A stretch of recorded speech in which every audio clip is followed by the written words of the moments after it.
Dear students, good morning.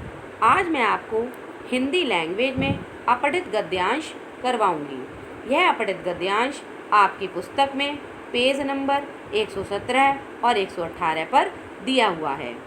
Dear student, आपके प्रश्न पत्र में एक ऐसा गद्यांश भी दिया जाता है जो आपकी पाठ्य पुस्तक के किसी पाठ में नहीं पढ़ा गया हो। कहने का तात्पर्य है कि आपको ऐसे क्वेश्चन आंसर या ऐसे प्रश्नोत्तरों का उत्तर देना होता है, ऐसे प्रश्नों का उत्तर देना होता है जिसके बारे में आपने पहले से अभ्यास नहीं किया हो। ऐसे गद्यांश को अपठित गद्यांश कहते हैं।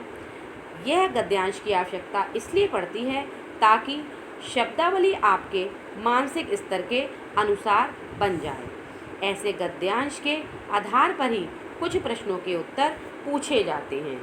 ऐसे गद्यांशों के अभ्यास से विद्यार्थियों की भाषा पर मजबूत पकड़ बन जाती है तथा शब्दकोश और व्याकरण का ज्ञान भी बढ़ता है।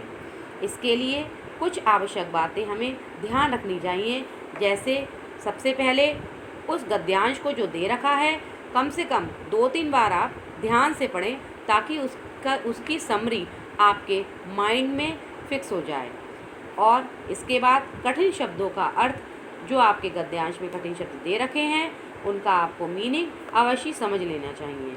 इसके बाद गद्यांश के आधार पर जो प्रश्न पूछे जाएंगे केवल उन्हीं का उत्तर आपको लिखना है, एक्स्ट्रा शब्दों का प्रयोग आपको नहीं करना है तथा अपनी भाषा को संक्षिप्त ही आपको रखना है तथा जो भी गद्यांश आपको दे रखा है उससे संबंधित एक शीर्षक भी आपको सोच के अवश्य रखना चाहिए। डियर स्टूडेंट, गद्यांश इस प्रकार है।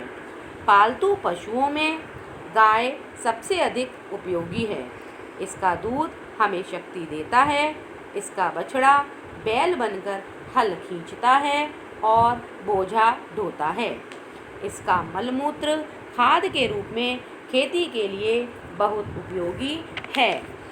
बकरी और भेड़ें भी हमारे काम की हैं। भेड़ें ना होती तो हम ऊनी कपड़ों के बिना ठिठुर कर सर्दी काटते।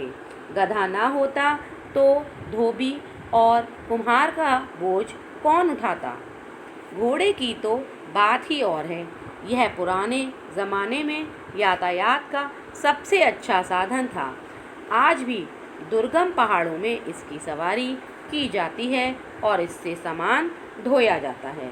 डियर स्टूडेंट, इस पैसेज से संबंधित आपके सामने 5 प्रश्न दे रखे हैं जिनका आपको उत्तर अपनी मानसिक स्तर के अनुसार देना है।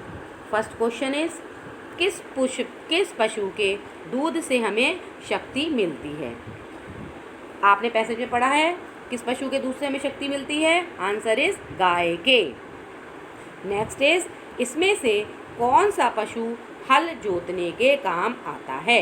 यहाँ पर ऑप्शंस 3 ऑप्शंस आर गिवन, गाय, घोड़ा या बैल। तो कौन सा पशु हल जोतने के काम में आता है। आंसर इज बैल। नेक्स्ट क्वेश्चन इज, धोबी बोझ उठाने के लिए कौन से पशु को काम में लेता है।